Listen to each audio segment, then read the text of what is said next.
Imagine waking up one day and realizing that your brain is literally smaller than your great-grandparents. Not because of disease or damage, but because evolution decided we no longer needed all that mental horsepower. Sounds like science fiction, right? But here's the truth. Over the past 10,000 years, the human brain has been steadily shrinking, and scientists aren't exactly sure why.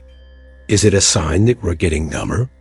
Or is it evolution's clever way of adapting us to a new world? Whatever the reason, this unsettling twist in our evolutionary story raises a chilling question. Are we witnessing the slow unraveling of human intellect ... or the birth of a different kind of intelligence? For most of human history, we've believed evolution pushes us toward becoming smarter, faster, better versions of ourselves. So it is kind of shocking, even unsettling, to learn that the average human brain has shrunk over the last 10,000 years. Not by a little, either. By some estimates, we've lost about 150 to 200 cubic centimeters of brain volume. That's roughly the size of a tennis ball. Imagine that, a tennis ball worth of brain matter just gone. And it's not a fluke. This isn't one weird population or a localized anomaly. It's a global trend, showing up in skulls all over the world, from ancient hunter-gatherer societies to early agricultural communities. So the question we have to ask is, what happened? Let's start with the basics. How do scientists even know our brains are shrinking? The answer lies in the fossil record.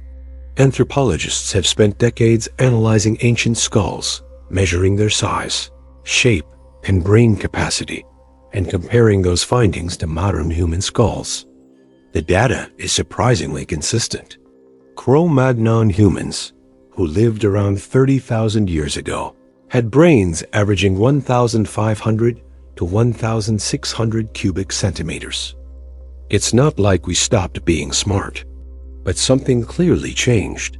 Some experts argue that brain size doesn't matter. It is what you do with it. That might be true to an extent, but evolution doesn't randomly throw away brain mass. It's metabolically expensive to maintain. Your brain only makes up about 2% of your body weight, but it burns through 20% of your daily energy. Evolution doesn't waste energy. If our brains got smaller, there had to be a reason. So what drove this strange reversal? Was it something we lost, or something we gained? There are a few major theories, and each one paints a very different picture of how our species has changed over time. One of the most popular ideas is tied to our shift from hunter-gatherers to farmers. Around 10,000 years ago, humans began settling down, growing crops, and living in larger communities. That lifestyle change dramatically altered our diets. Early farmers ate more carbs and fewer nutrient-rich wild plants and meats. Could brain shrinkage be linked to a drop in nutritional quality? Maybe.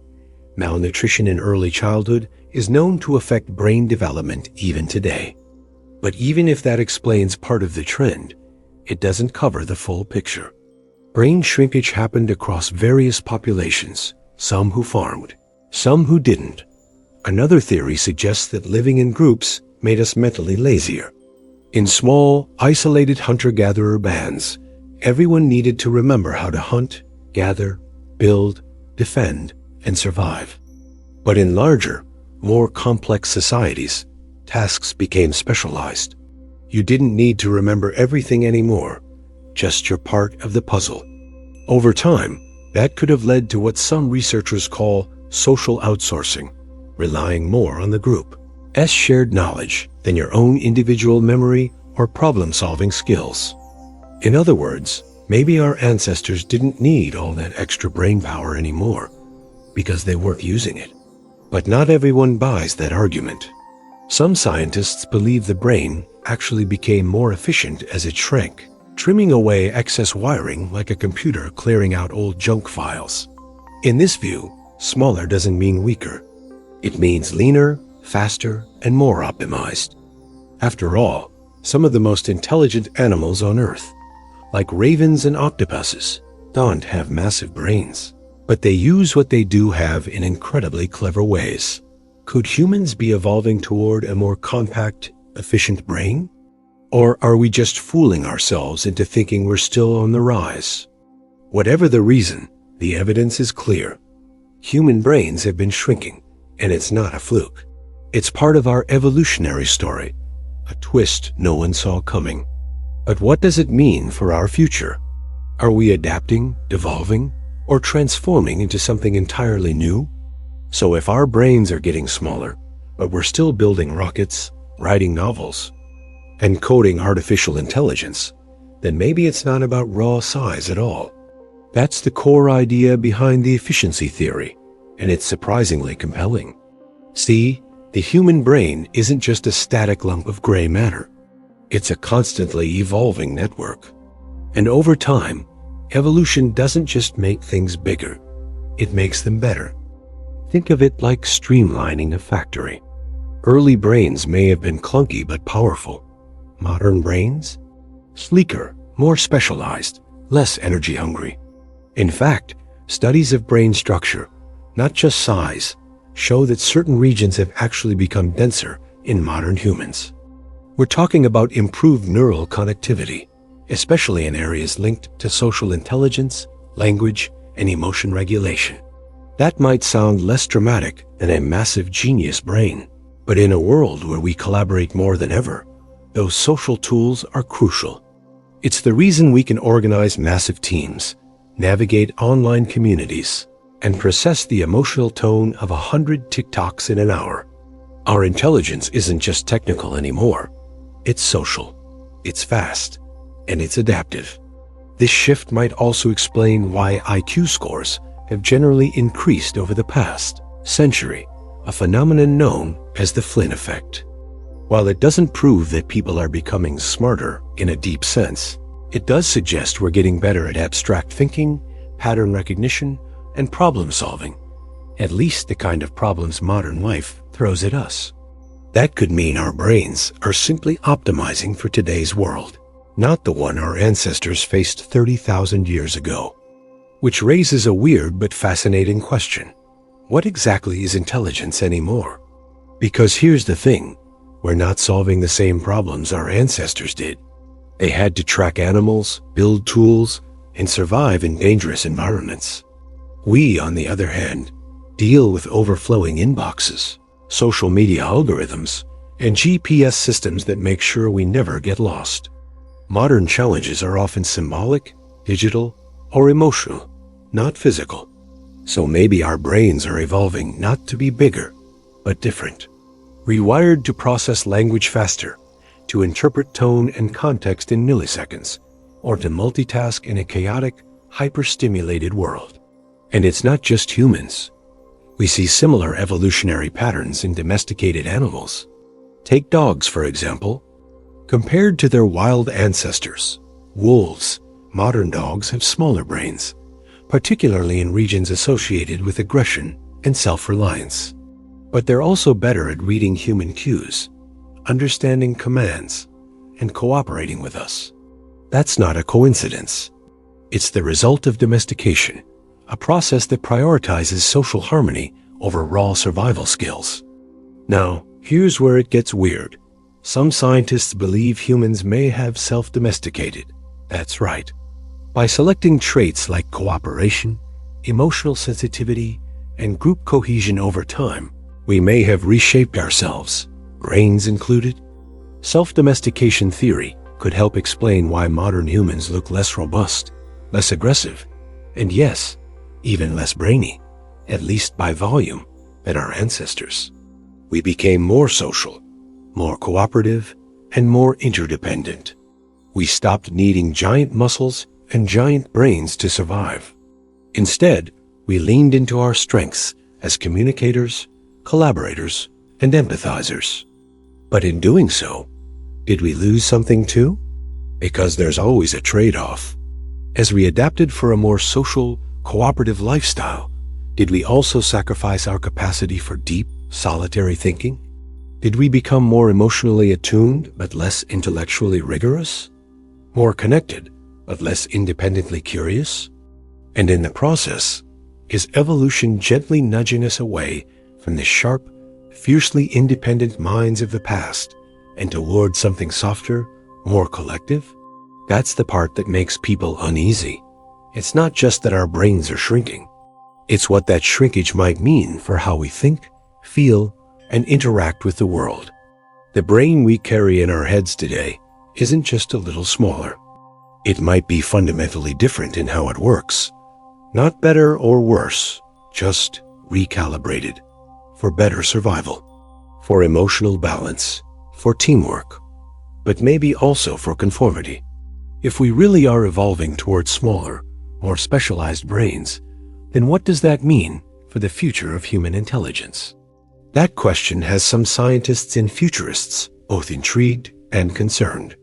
Because while some of these changes might be helping us thrive in the modern world, they could also be quietly eroding the qualities that once defined us as a species: deep creativity, long-term memory, and independent problem-solving. And those aren't just nostalgic values. They're what built everything from the pyramids to particle accelerators. The worry is that as we become more reliant on social systems, institutions, and especially technology, we might be trading away something we don't even realize we're losing. One major concern is how much we've outsourced our thinking. It started with writing things down so we didn't have to remember them. Then it became books, then Google, and now algorithms. We rely on search engines to answer questions, on GPS to navigate the world, on social media to tell us what's trending or relevant. It's not inherently bad. Tools are a part of human evolution. But when those tools become crutches, they change not only how we think, but if we think. Ever notice how hard it is to remember a phone number anymore? Or how quickly we give up trying to solve something if we know the answer is just a click away? That's not laziness. That's neurological adaptation. Neuroscientists have found that the more we rely on digital tools, the less active certain memory-related areas of our brain become. The hippocampus in particular, the region responsible for forming and retrieving memories, isn't getting the same kind of workout it used to. That doesn't mean it's shrinking right this second, but it does raise a red flag. What happens when an entire species stops using part of its brain? Evolution doesn't reward unused systems. Over enough generations, the body tends to let them go. But even beyond memory, there's the deeper risk that comes with dependency. If technology keeps evolving faster than we do, we might find ourselves increasingly unable to keep up, or worse, unwilling to try. Some researchers warn of a kind of cognitive atrophy, where the brain becomes less capable not because it has broken, but because it's been overhelped. Like a muscle that hasn't been used in too long. And just like muscles, brains atrophy from disuse. Still, it's not all doom and gloom. There's another, more optimistic interpretation of what's happening, and that's the idea of collective intelligence. Think about it. A single ant isn't particularly smart, but a colony? That's a whole different story. Humans are kind of like that too. Individually, we may no longer need to store all information in our heads. But as a society, we've never been more intelligent. Our knowledge is shared, searchable, and stored across networks that span the globe. Maybe we not getting dumber. We just evolving toward a kind of hive mind. And that could be the next phase in our story. A brain that doesn't need to be massive, because it's part of something bigger. Something networked, integrated, efficient, but also, let's be honest, a little less independent. A little more dependent on the system around us. Whether that's good or bad probably depends on your values. Do you prioritize personal mastery? Or do you see intelligence as something shared, something distributed across communities, technologies, and time? The unsettling truth is this: evolution doesn't care about what we value. It only cares about survival. If smaller, more socially attuned brains give us a better shot at navigating the chaos of modern life, that's the direction nature will push us. And that doesn't mean we're becoming mindless drones. It means we're becoming something new. something evolution never really planned for, a species whose intelligence lives not in one mind, but in millions. So yes, our brains are shrinking. But maybe that's not the end of human intelligence. Maybe it's the beginning of a completely different kind of intelligence, one that has less about what is in your head and more about how you connect to everything around you.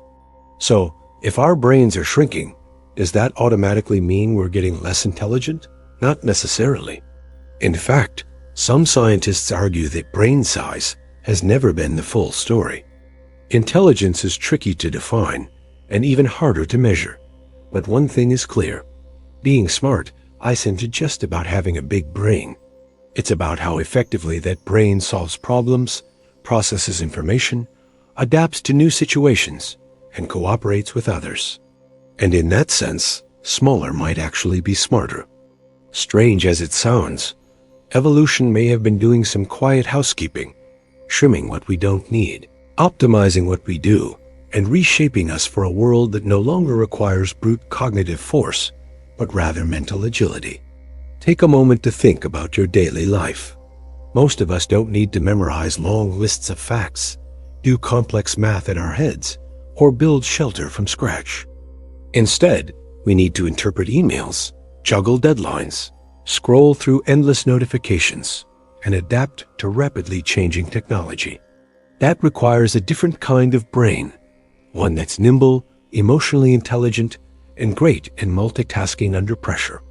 That kind of brain might not be bigger, but it is sharper in specific ways. It's like switching from a huge Swiss Army knife to a sleek, specialized toolkit. Less mass, more precision. This leads us to an important concept: neural efficiency. The idea here is that smarter brains aren't necessarily larger, but they use fewer resources to accomplish more. In other words, they're better optimized. Some RI studies have shown that people with higher IQs often show less brain activity during certain tasks because they resolving problems more efficiently. That flips the old narrative on its head. It's not about burning more brain power. It's about burning less, but getting better results. Now, apply that to evolution. If our environments have changed, and they have drastically, then the mental skills we need to survive have changed too. In ancient times, you might have needed incredible spatial memory to navigate terrain or track prey. But in today's world, you need to read subtle facial cues in a Zoom call, keep calm under constant digital pressure, and learn entirely new tech tools every few years. That's a cognitive load of a different kind. So maybe, just maybe, our brains aren't declining. They're adapting. Shrinking in volume, yes, but not in capacity. Of course, this raises another fascinating angle. What if intelligence itself is evolving into something more collective?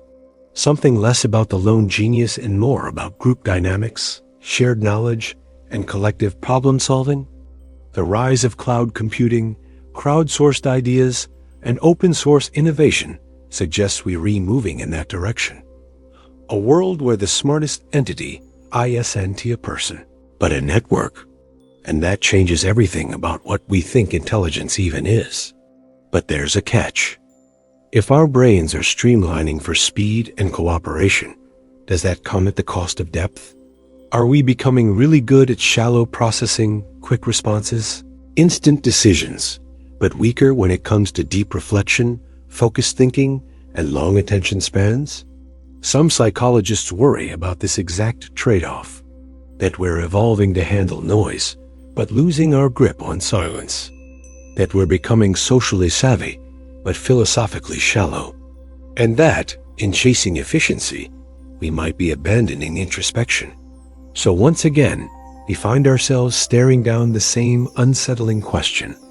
Are we evolving into a smarter species, or just a different one?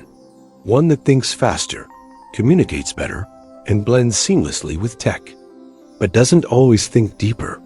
So, if modern life is rewiring our brains, then what role is technology really playing in that shift? Is it helping us evolve, or just speeding up our dependence on external systems? This is where things get murky, because technology is both our greatest tool and our biggest crutch.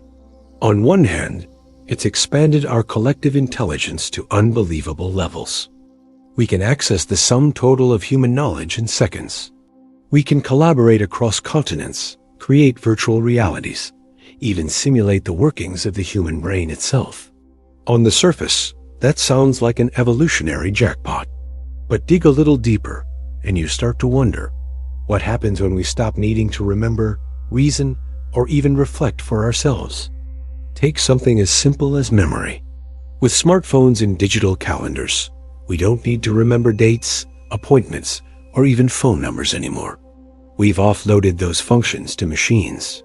It's convenient, no doubt, but convenience always has a price. Neuroscientists are finding that as we rely more on external memory storage, our internal memory systems, especially the hippocampus, begin to underperform. The brain, like any other system in your body, follows the use it or lose it rule. And we are not using it like we used to. But it goes beyond memory. Problem solving, creativity, focus, all of these are subtly shifting. Attention spans have shortened. Information is consumed in bite-sized, endlessly scrollable chunks. And as we adjust to this flood of stimuli, our brains adapt by prioritizing speed over depth. That's an evolutionary response in real time. The brain is rewiring itself to handle modern inputs, but that rewiring might come with hidden costs. Deep thinking, long-form attention, and sustained creativity are harder to come by. Not because we're less intelligent, but because our environment doesn't reward them the same way. Think about how often we interrupt ourselves during a task to check a notification, scroll a feed, respond to a ping. That constant switching between tasks is rewiring the brain's executive function, the part that helps us plan, focus, and complete goals. Some scientists have even started comparing it to a form of self-imposed A. Not the medical condition, but a fragmented mental state that mimics it. Fast, reactive, overstimulated, but not necessarily productive. And over time, that constant low-level distraction might be reshaping the architecture of our brains. There's also the question of creativity. We like to think of ourselves as more creative than ever. After all, people are making music, art, and content constantly. But true creativity requires more than just output. It needs boredom, silence, stillness, and our current environment offers none of that. We're constantly engaged, constantly stimulated. And without those quiet spaces, the kind that allow ideas to marinate and evolve, we may be losing the very conditions that gave rise to innovation in the first place. But maybe the most overlooked change is emotional. We're building brains that are good at navigating social media, decoding text tone, and reacting quickly to emotional cues. That's a kind of emotional intelligence. But it's also surface level. It's not about building deep empathy or resilience. It's about rapid response and social currency. That's a very different goal than what evolution used to prioritize. And yet, it's exactly what modern culture rewards. So, what's happening here? We're not necessarily becoming less intelligent. We're just becoming intelligent in new, situationally adaptive ways. And while that sounds exciting, it also means we're slowly shaping ourselves to fit a world that prioritizes speed, efficiency, and external reliance, not introspection, independence, or depth. And once again, that raises the deeper question: what kind of humans are we becoming? Because evolution doesn't ask what's ideal. It only asks what works. And right now, the kind of brain that works is one that's smaller, faster, more distracted, and more reliant on systems outside itself. Whether that's progress or a quiet collapse of something more profound, well, that's still up for debate. So where does this all lead?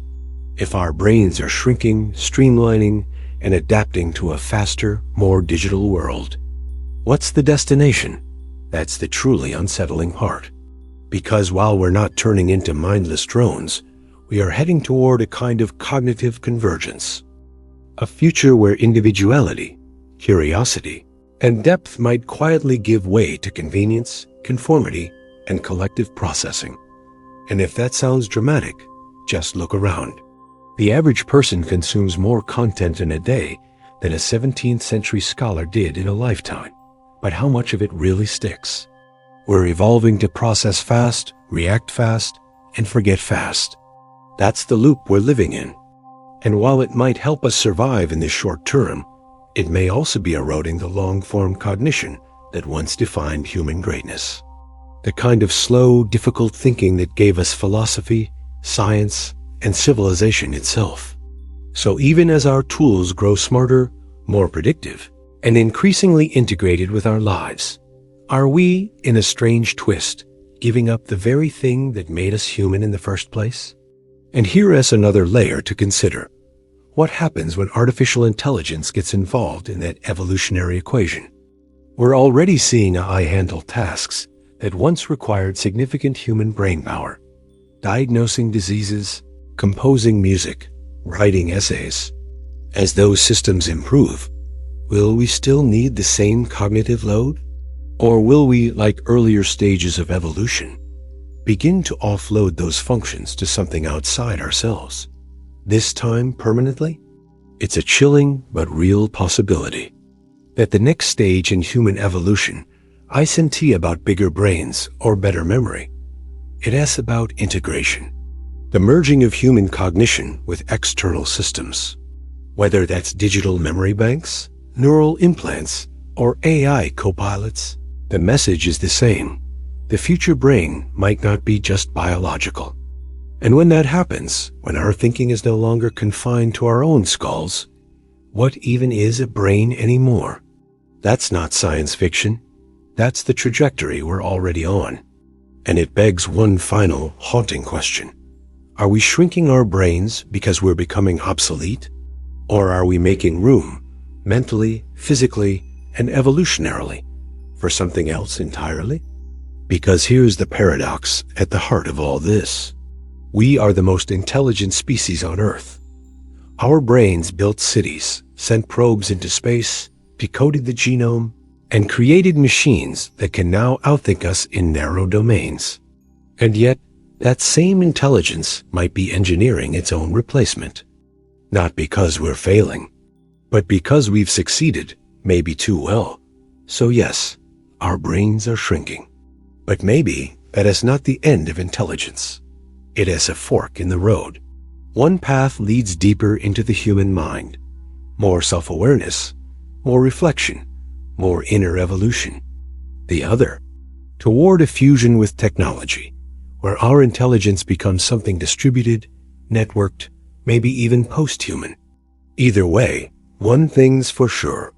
The brain of the future want to look like the brain of the past. And maybe that's not terrifying, just inevitable. So, what do we take away from all this? Maybe the real story here isn't that our brains are shrinking. It is why. Evolution doesn't happen randomly. It happens in response to pressure, to need, to change. And right now, we are in the middle of one of the fastest, most dramatic shifts in human history. We've built machines that think, systems that remember, and networks that connect billions of us at once. That's not just technological advancement. That's evolutionary pressure. And maybe our brains are listening. We might not be getting dumber, but we are becoming different. More specialized, more efficient, less reliant on raw cognitive horsepower, and more dependent on collective systems. And that's not good or bad. It's just real. But it does mean we have to ask tough questions. What do we want to preserve? What are we willing to outsource? What kind of intelligence do we want to pass on to future generations? Because if we're not careful, if we let technology shape us without shaping it back, we might find that we've traded away more than just brain volume. We might lose silence, memory, focus, depth. The quiet things that once made us not just clever, but human. And maybe that's the twist no one saw coming. Evolution didn't stop when we invented fire or the internet. It's still happening, inside us, all the time. The question is, are we evolving with intention, or just reacting to the world we've created? If that hit a nerve, take a moment, really think about it. Are you living in a way that strengthens your mind, or one that lets it idle in the background? How often do you really challenge your brain, or let it rest in silence? What are you outsourcing without even realizing it? If this episode gave you something to think about, or made you feel a little uncomfortable in a good way, consider subscribing. We dig into the strange, fascinating, and sometimes eerie ways the human experience is changing. Drop a comment below. Do you think our shrinking brains are evolution's genius move? Or a quiet catastrophe? Either way, thanks for watching. And remember, your brain might be getting smaller, but your mind can still grow.